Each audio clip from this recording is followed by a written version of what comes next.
બનાસકાંઠાના ધાનેરા ખાતે આજે તમાકુના ઉત્પાદન અને વેચાણ કરતા ખેડૂતોની મહત્વપૂર્ણ પંચાયત બેઠક યોજાઈ હતી। ઉત્તર ગુજરાતના વિવિધ વિસ્તારોમાંથી સેંકડો ખેડૂતો ધાનેરા ખાતે એકત્ર થયા હતા। આ બેઠકમાં કેન્દ્ર અને રાજ્ય સરકાર દ્વારા તમાકુના પાક પર લગાવેલી જીએસટી તથા અન્ય ડ્યુટીના મુદ્દે ખેડૂતોમાં ભારે રોષ જોવા મળ્યો હતો।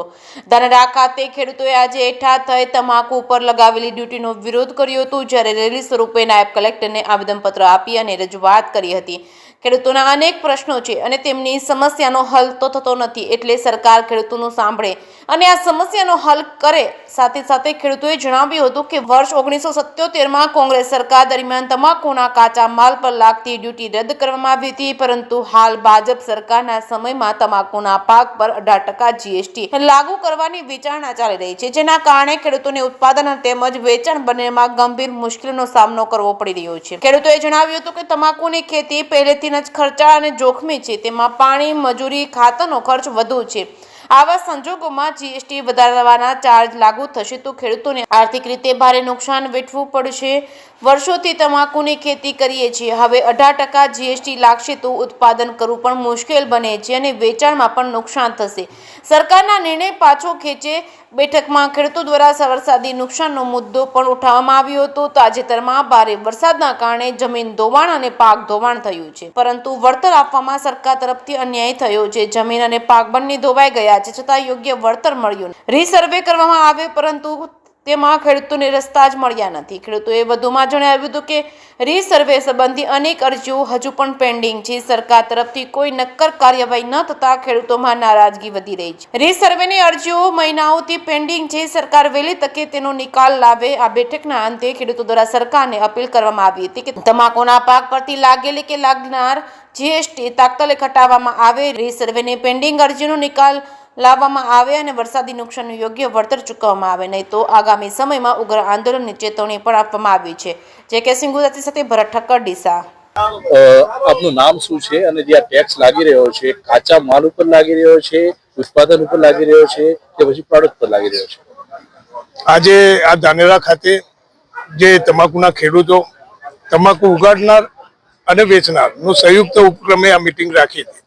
એમાં જ્યારે ખેડૂત પાસેથી માલ ખરીદીએ એટલે 18% એક્સાઇઝ લાદવાની સરકારને વાત કહી છે અને એના ઉપર 40% જીએસટી, એટલે ખૂબ જ ભયંકર અને તોતિંગ આ ટેક્સ લદાયો છે। એની સીધી અસર ખેડૂત ઉપર થવાની છે, કારણ કે કાચા માલ ઉપર 1977-78 થી સુપ્રીમ કોર્ટનું નોટિફિકેશન હતું અને જે તે વખતની સરકારમાં આ ટેક્સમાંથી મુક્તિ મળેલી હતી, એક્સાઇઝ પણ નહોતી, પણ જીએસટી આવ્યા પછી 28% જીએસટી લદાયો હતો, પરંતુ એ 28%ના બદલે 40% જીએસટી અને 18% એક્સાઇઝ નાખવાનો સરકાર વિચારી રહી છે। અને આ વિશે આજે બધા ભેગા થયા હતા। અમે સરકારમાં ફાઇનાન્સ મિનિસ્ટર, કૃષિ મિનિસ્ટર, કમિશનર અને તમામ જગ્યાએ ગુજરાતના તમામ એસોસિએશનને રજૂઆત કરી છે, પરંતુ હજુ પણ સરકાર તરફથી કોઈ પણ સ્પષ્ટતા કરવામાં આવી નથી, જેને કારણે વેપારીઓ અને ખેડૂતો બંને એક અસમજમાં મુકાયા છે। અને આવનાર સમયમાં 1 ફેબ્રુઆરીથી જો આ ટેક્સ લાગશે તો વેપારી પોતાના કામકાજથી અળગા રહેવાનો નિર્ણય કરે છે, જેની સીધી અસર ખેડૂતોને થઈ શકે છે અને આવનાર સમયમાં આ તમાકુની ખેતી ઉપર ખેડૂતોને એક મોટી નુકસાનીનો સામનો કરવો પડે એવા એધાણ વર્તાઈ રહ્યા છે। ગુજરાતમાં 51 વર્ષથી ખેડૂતો તમાકુની ખેતી તરફ આકર્ષાયા છે, જેને લઈને બનાસકાંઠા જિલ્લા ગુજરાતના 9 જિલ્લામાં લગભગ માનો કે 80 થી 90 લાખ મણ તમાકુ પાકી રહી છે। પણ આવનાર સમયમાં ફેબ્રુઆરીમાં ખેડૂતની સિઝન આવી રહી છે અને એમાં જ્યારે આ તોતિંગ ટેક્સના કારણે જો વેપારીઓ પોતાની ખરીદારીથી અળગા રહેશે તો ખેડૂતોને સીધી અસર થવાની પૂરેપૂરી શક્યતાઓ રહેલી છે અને જેને કારણે ખેડૂતને સીધી અસર થવાની શક્યતા રહેલી છે। મતલબ આ જે ટેક્સ લાગી રહ્યો છે કાચા માલ ઉપર લાગી રહ્યો છે, ઉત્પાદન પર? ખેડૂત પાસેથી જ્યારે વેપારી ટ્રેડર્સ ખરીદે છે ત્યારે 5% આરસીએમ છે, અત્યારે જૂના સ્ટીલમાં એટલે 5% આરસીએમ છે અને એના ઉપર હવે આ નવો ટેક્સ 18% એક્સાઇઝ અને 40% જીએસટી, એટલે કે જે ખેડૂત પાસેથી તમાકુ ખરીદાય છે એ બિલકુલ જે વેપારી નાના વેપારીઓ છે એને સાફસૂફ જ કરે છે, ક્લિનિંગ જ કરે છે, કોઈ પણ પ્રકારની બીજી પ્રોસેસ થતી નથી। અને જેને કારણે અમારે એવું માનવું છે કાચું તમાકુ એ અમારું કાચું તમાકુ તરીકે જ ઓળખાય છે. તો કાચા તમાકુને યથાવત સ્થિતિમાં રહેવા દેવામાં આવે. મેન્યુફેક્ચરર ઉપર જે ટેક્સ નાખવો હોય નાખે, પણ અન્ય મેન્યુફેક્ચર ટોબેકોની જે વર્ષોથી ઓળખ ચાલી રહી છે એ ઓળખને પ્રસ્થાપિત થવા દો. એટલે સરકારને અમે વિનંતી કરીએ છીએ કે ભાઈ કાચા તમાકુ ઉપર આ ડ્યુટી અથવા તો જીએસટી જે 28% છે એ રહેવા દો, એવી અમારી આ સબને વિનંતી છે. અરવિંદભાઈ પી પટેલ. આજે ધાનેરાની અંદર બનાસકાંઠા જિલ્લામાં ધાનેરા ખાતે આજે અમે ખેડૂતોની મહાપંચાયત બોલાવી હતી, જેમાં 100 થી વધારે ગામના ખેડૂતો એકત્રિત થયા હતા. અને આજે ખાસ અમારો ઉદ્દેશ્ય હતો કે સરકારે જયારે તમાકુના ટેક્સ ઉપર જયારે 28% તો હતું, પણ એના પ્લસ એસઆઈએન કરીને જે 40% જે એક્સ્ટ્રા ટેક્સ માર્યો છે, જેના થકી વેપારીઓને તો તકલીફ પડે જ છે, પરંતુ સૌથી વધારે એની ઇફેક્ટ જે અસર છે એ અમારા ખેડૂતો ઉપર પડે છે. કારણ કે અહીંયા ગુજરાતની અંદર તમાકુનું વાવેતર સૌથી વધારે થાય છે. તો ખેડૂતોને ધ્યાને રાખી સરકારે આ ટેક્સ સત્વરે પરત ખેંચવો જોઈએ. અને જો આ ટેક્સને પરત ખેંચવામાં નહીં આવે તો અમારો પાક એ ધૂળના ભાવે જશે. તો એવું અમે થવા નહીં દઈએ. જો આ સરકાર સત્વરે આનો નિર્ણય નહીં લાવે તો એના પડઘા કદાચ ગુજરાત સુધી પણ પડશે. વિવિધ મુદ્દાઓની માંગણી સાથે આજે આવેદન પત્ર આપ્યું છે, રેલી યોજીને શું કહેશો? આજે ધાનેરામાં કિસાન મહાપંચાયતનું આયોજન કરવામાં આવ્યું હતું. સરકાર દ્વારા અવારનવાર ખેડૂતોની ઉપર જે ટેક્સ નાખવામાં આવે છે તેના વિરુદ્ધમાં આજે ધાનેરામાં કિસાન મહાપંચાયતનું આયોજન કરવામાં, જેમાં હજારોની સંખ્યામાં આજે ખેડૂતો જોડાણા હતા. અમારી સરકારને વિનંતી છે કે જે ખેડૂતો કાળી મજૂરી કરીને માંડ પોતાનું પેટ્રોલ લેવા માટે ખેડૂત ઉત્પાદન કરે છે તેમાં ટેક્સ ખરેખર ના હોવો જોઈએ. પરંતુ આ સરકાર દ્વારા તાજેતરમાં જે તમાકુ ઉપર ટેક્સ નાખ્યો છે, 28% જીએસટી હતું તે વધારીને 40% કર્યો છે. 40% જીએસટી વધારવા છતાં પણ સરકાર ન ધરાઈ તો 18% વધારાની ડ્યુટી ઉપર લગાવી છે. અને જેના કારણે આ ટેક્સ લાગે છે, જેના કારણે ખેડૂતોનો પાક સસ્તો થાય છે. આખરે તો ટેક્સ વેપારી ખેડૂતો ઉપર જ ભોગવવાનું હોય છે. માટે સરકારને વિનંતી છે કે વારંવાર ટેક્સ નાખવાથી હાલમાં પણ ખેડૂતોની કમર તૂટેલી છે, તો આટલો બધો ટેક્સ હવે ખેડૂત સહન કરી શકે તેમ નથી. જો આ સરકાર દ્વારા ટેક્સ હટાવવામાં નહીં આવે તો આવનાર સમયમાં ઉગ્ર આંદોલન પણ થશે અને જેની પરિસ્થિતિ કદાચ અણધારી પણ થઈ શકી હોય. માટે સરકારને હું ફરીથી વિનંતી કરું છું કે ગુજરાતમાં કંઈક નુકસાન ન થાય, ખેડૂતોને રોડ ઉપર ના આવવું પડે અને ખાન ખરાબા થાય તે પહેલા સરકાર પોતાની જે પરિસ્થિતિ જાળવે અને ખેડૂતો ઉપર જે નાખેલો ટેક્સ છે તે હટાવી લે. બીજું પણ અગાઉ પણ ખેડૂતો ચોમાસામાં પણ પાયમાલ થઈ ગયા છે. સરકાર દ્વારા 10,000 કરોડની જાહેરાત કરવામાં આવી છે, પરંતુ ઘણા ખરા ખેડૂતોના ખેતરમાં કોઈને 2,000 ની વળતર મળી છે, કોઈને 5,000 ની વળતર મળી છે.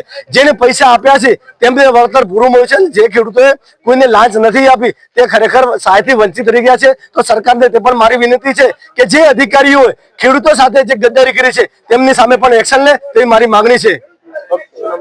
કાળુભાઈ તરફ ધાનેરા. આજે બનાસકાંઠા જિલ્લાના ધાનેરા તાલુકાની અંદર ખેડૂત મહાપંચાયતનું આયોજન હતું.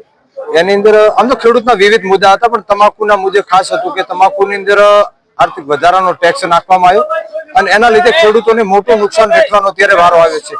પરંતુ વિભાજન થયેલો વાવથરા જિલ્લો અને બનાસકાંઠા જિલ્લાની અંદર ફ્લડ આવ્યું, એનાથી કરીને આજ દિવસ સુધી ખેડૂતોને નુકસાન સિવાય બીજો કોઈ તમે જોઈ રહ્યા છો કે ચોમાસુ પાકમાં તો શિયાળુ સિઝનની અંદર મેલો હોય અને ચોમાસા જેવો માહોલ હમણાં થયો એના કારણે મચ્છર, ખૂબ મોટું નુકસાન રવિ સિઝનની અંદર ખેડૂતોને બિલકુલ સિઝન ફેલ કહો તો કહી શકાય એવી પોઝિશન છે. ત્યારે સરકારશ્રીને અમે વિનંતી મીડિયાના માધ્યમથી કરીએ છીએ કે આ જગતનો તાત છે. જગતના તાત સિવાય ભારત દેશ કૃષિ પ્રધાનથી બેઠો નથી થવાનો. એટલે જગતના તાતને મદદ કરે. આર્થિક રીતે જે મદદ કરવાની વાત હતી, ફ્લડની અંદર જે ખેડૂતોને આર્થિક સહાય આપવાની હતી, એની અંદર પણ ઘણી જગ્યાએ અન્યાય થયો છે. નાના ખેડૂતોને ક્યાંક મળ્યું છે તો ક્યાંક મોટા ખેડૂતો ઘણા બધા રહી ગયા છે. ક્યાંક અળખામણા અને મારા પોતાના એવા પણ ખેડૂતો થયા છે. કોઈ ખેડૂતને 5-7 હજાર ને કોઈને 44,000. એટલે ખેડૂતોની હાથે અન્યાય ન કરવામાં આવે, તમામ ખેડૂતોને સરખા ગણવામાં આવે અને જે ખેડૂતોના વિવિધ મુદ્દાને લઈને આજે આવેદનપત્ર આપ્યું છે તેની સત્વરે માંગ પૂરી કરવામાં આવે એવી રાષ્ટ્રીય કિસાન સંગઠનના કાર્યકર્તા તરીકે માંગણી કરું છું. જય જવાન, જય કિસાન. રામસિંહ રાજપૂત. ખેડૂતો દ્વારા આજે પંચાયત બેસાડવામાં આવી, શું કહેશો? આજે ધાનેરા મુકામે ખેડૂતોની પંચાયત બેસાડવામાં આવી હતી અને મોટા પ્રમાણમાં રેલીમાં ઘણા ખેડૂતો જોડાણા હતા. ખેડૂતોનો પ્રશ્ન એવો છે કે અત્યારે સરકારે જે ડ્યુટી નાખવામાં આવી છે તમાકુના પાક ઉપર, એની અસર સીધી ખેડૂતોને થાય છે અને ખેડૂતોને જે પોષણક્ષમ ભાવ મળવા જોઈએ એ મળશે નહીં એવી શંકા હોવાના કારણે એ ડ્યુટીને ઘટાડવા માટે સરકારને વિનંતી કરવા માટે આજે મહાપંચાયત મળી હતી. પણ જ્યારે ખેડૂતો ભેગા થયા ત્યારે બીજા પણ પ્રશ્નો આવરી લેવામાં આવતા હોય છે. ખેડૂતોને પ્રશ્નની અંદરથી જે ધોવાણના પ્રશ્નો હતા, ચોમાસામાં શિયાળુમાં વહેલો પડી ગયો છે, આમ ખેડૂતને તો કર્મમાં કાઠું તો કાઠું જ છે. એવા સમયે ખેડૂતોને જે ધોવાણમાંથી અનિતિ થઈ છે અને કોઈ ખેડૂતને વધારે પૈસા મળ્યા, કોઈ ખેડૂતને ઓછા પૈસા મળ્યા છે, આ ભેદભાવવાળી જે નીતિ છે એ જ બતાવી આપે છે કે એમાં કંઈક ને કંઈક રજવાડું આવવું જોઈએ. તો મારી વિનંતી છે સરકારે કે જે ખેડૂતોને ઓછા પૈસા મળ્યા હોય અને પાડોશીને મળ્યા હોય એ પૈસા હવે પણ સરકાર આપે, એ મારી સરકાર સાથે વિનંતી છે. સર્વે માપણીનો પણ પ્રશ્ન આવો જ છે. સર્વે માપણીની અંદર પણ 10 વર્ષ પહેલા સર્વે માપણી કહી હતી. સર્વે માપણીમાં ખેતરો ખોવાઈ ગયા છે, કોઈની જમીન ક્યાંય બોલે છે, કોઈની જમીન ક્યાંય બોલે છે અને ખેડૂતો અભણ હોવાના કારણે અમે કોઈ રેકર્ડ પણ જોયું નથી. એવા સમયે ભવિષ્યની અંદરથી એક ખેડૂતો પોતાના ભાઈઓ ઝઘડાય નહીં અને એને કૂટાય નહીં, એના માટે ખેડૂતોને પણ આજે વિનંતી જાહેરમાં કરી છે કે તમે તમારા સર્વે નંબર જોઈ લો કે તમારો સર્વે નંબર તમે જ્યાં તમે ખેતરમાં છો એ જગ્યા છે કે બીજી જગ્યાએ બેસાડેલી છે. જો એ બેસાડેલો ન હોય તો 1 વર્ષની સરકારે આ વર્ષે પણ 2026 ડિસેમ્બર સુધી મુદત વધારી છે, તો એની અંદરથી અરજી કરી અને તમારી ખેતરનું ઠેકાણું પાડો. સાથે સાથે રસ્તાઓ પણ જે છે, જૂના રસ્તાઓ જે રેકર્ડમાં બતાવેલા હતા, વિધાનસભામાં હું બોલ્યો હતો, પણ રેકર્ડની અંદર બતાવેલા રસ્તા આ નવી સર્વે માપણીમાં બતાવ્યા નથી અને સર્વે માપણીમાં ન બતાવવાના કારણે એક ખેડૂતોને ભાઈઓમાં જોવા માટેના ઝઘડા અને ઠંડા અને કોર્ટ કચેરીના ધક્કા ખાવા પડશે. આ માટે સરકાર સાથે અમારી વિનંતી છે કે આવા બધા ખેડૂતોના પ્રશ્નોને ધ્યાનમાં રાખી અને ખેડૂતોને જગતનો તાજ છે એ અન્ન દેશને પૂરું પાડે છે, તે ખેડૂતના સામે લાગણી રાખી અને ખેડૂત કાયમ માટે ટકી રહે એવી આપ સૌને મારી વિનંતી છે. ચાલો.